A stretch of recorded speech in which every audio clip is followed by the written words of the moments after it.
Siema. Dzisiaj postaram się Wam szybko pokazać to, o co mnie pytacie często w wiadomościach. A pytacie mnie o pin zawodu. Chodzi o to, że pytacie mnie, dlaczego jedne piny, na przykład pin oryginalny, ma tutaj taki kołnierz, a inne piny, które możecie kupić, tego kołnierza nie mają i po co jest ten kołnierz i za co on odpowiada. A kolejną rzeczą, jaką chcę Wam pokazać, to dlaczego zawsze warto używać podczas montażu tego pina do tego tłoczka, dlaczego warto używać kleju do gwintów albo jakiegokolwiek zabezpieczenia do gwintów zabezpieczającego przed jego samoczynnym wykręceniem. Do testu użyłem dwóch rewolwerów HDR 50, na razie mam je rozebrane, bo jestem już po strzelaniu, ale to wytłumaczę szybko. W jednym rewolwerze ten tłoczek jest cały, nienaruszony, gwint nie ma żadnych zniszczeń, jest jak z fabryki. A w drugim rewolwerze ten pin, gdy wykręcałem tego pina, uszkodziłem sobie tutaj wejście na śrubokręt i musiałem z tego później go rozwiercić, przez to delikatnie ten gwint został uszkodzony i ma delikatnie większy luz, ale działa, wszystko jest ok, tylko że ma delikatnie większy luz, ale to w sumie dobrze tak się stało, bo będę mógł Wam dzisiaj pokazać fajną rzecz. Test będzie polegał na tym, że w obu HDR-ach wkręciłem piny maksymalnie ile się dało do końca, użyłem całej swojej siły. W jednej tulejce, w tej oryginalnej właśnie, która nie jest zniszczona, tam zostawiłem też resztkę jakiejś tam pozostałości po kleju, który był wcześniej użyty do montażu tego pina. A w drugim HDR-ze gwint jest delikatnie luźniejszy poprzez to, że rozwiercałem, ale jest cały oczyszczony, nie ma żadnych zanieczyszczeń, pozostałości po zaschniętym kleju i tak dalej. I też wkręciłem pina do końca maksymalnie ile się da.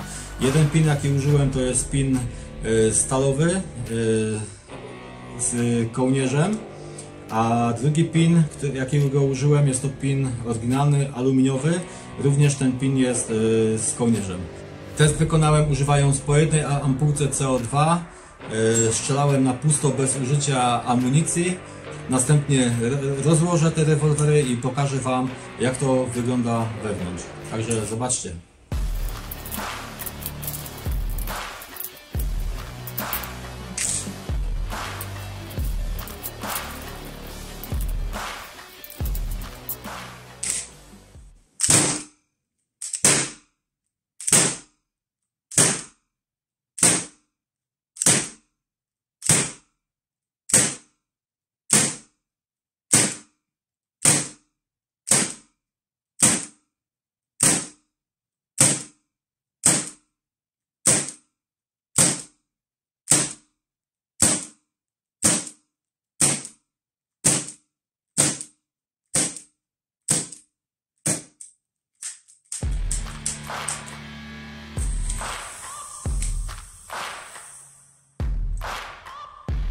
Rozłożę teraz na szybko obudowę i zobaczymy, jak to wygląda.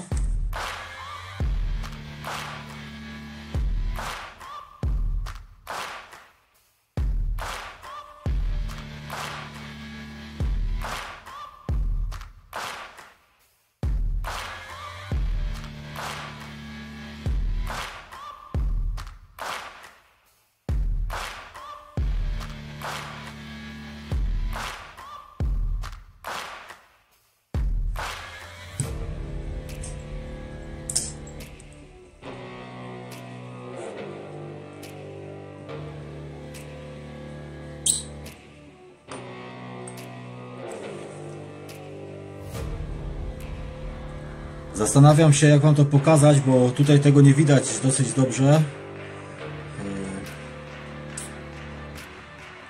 Ale czuję, że pin już lata. Jest delikatnie odkręcony i się już lata na boki. To może zrobimy tak, że skupcie się na tym napisie. Ja wsadzę śrubokręt, przynajmniej się postaram, w mocowanie. I teraz będę I teraz będę próbował dokręcać. Jeżeli napis się obróci, to znaczy, że był poluzowany. Patrzcie. Widzieliście? Pokażę to, wycofam. Pokażę to mniej więcej jeszcze raz. Mniej więcej o tyle. To jest ten tłoczek, co był uszkodzony. Także on był rozwiercany tutaj, bo zniszczyłem pina. To jest ten pin, co był zniszczony. Musiałem go rozwiercić. Także jest tam minimalnie więcej luzu. Przez to dodatkowo potęguje ten efekt wykręcania się pina. Dobra, czas na sztukę numer 2.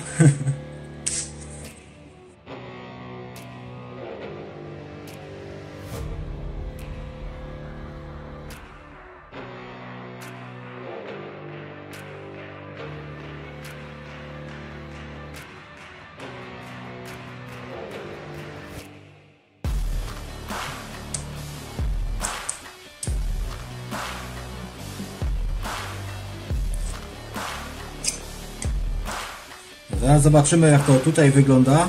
Tutaj pina udało się wyciągnąć całego, nie było potrzeby rozwiercać gwintu w tym tłoczku. I sprawdzimy w ten sam sposób. Skupcie się na tym napisie. Zobaczymy, czy się poluzowało coś. Czy wygląda to lepiej.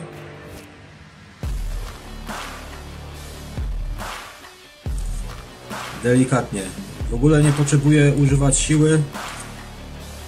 Trzyma się lepiej, dlatego że nie był ten gwint rozwiercany, to jest jedno, a dwa, że zostawiłem tam też pozostałości jeszcze po starym kleju, który był wcześniej wypalany. Ale nie muszę w ogóle używać siły. Dobra, tak na szybko podsumowując, bo ciężko mi jest pokazać to, co dzieje się wewnątrz, to wezmę do ręki oryginalnego pina aluminiowego. I chodzi o to, że jeżeli wkręcicie tego pina do tego tłoczka bez użycia jakiegokolwiek zabezpieczenia do gwintów, to wtedy nawet gdy podczas strzelania ten pin wykręci Wam się nawet o powiedzmy pół obrotu, to już będziecie obciążać gwint, którego tutaj za dużo, jak sami widzicie, nie ma. Jest tutaj ze 4 zwoje są tylko. I wtedy ten pin będzie miał tendencję już do chwiania się, czyli wykonywania tego niepożądanego ruchu, przez co też będzie pewnie wytwarzał opór w tej tulejce, bo będzie się bardziej klinował, powiedzmy. Będzie stawiał większy opór właśnie przez to, że nie będzie wchodził centralnie, tylko będzie wchodził pod kątem i zanim się spozycjonuje, może dochodzić do delikatnych jego uszkodzeń, szczególnie tych pinów, które są aluminiowe. Jeżeli macie pin z tym kołnierzem, o który pytacie, dlaczego jest tutaj ten kołnierz, to ten kołnierz powoduje to, że zawsze, gdy wkręcacie tego pina, wkręcicie go zawsze centralnie.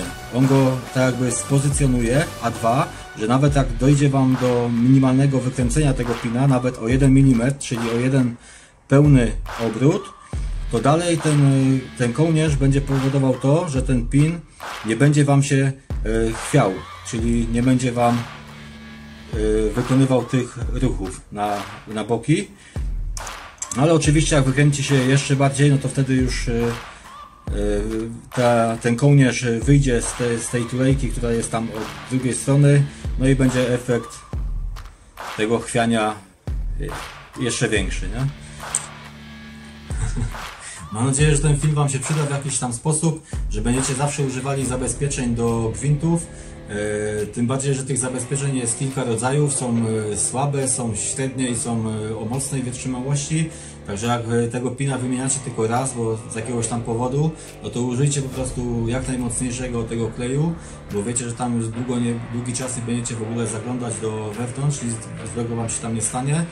Jeżeli z jakiegoś powodu wymieniacie częściej te piny, to użyjcie po prostu może nie tego najsłabszego, ale o średniej wytrzymałości, to wystarczy w zupełności, bo i tak będziecie do niego zaglądać co jakiś czas, nie? No to wtedy sobie ocenicie, czy ten o średniej mocy jest wystarczający, czy po prostu potrzebujecie przejść na coś mocniejszego.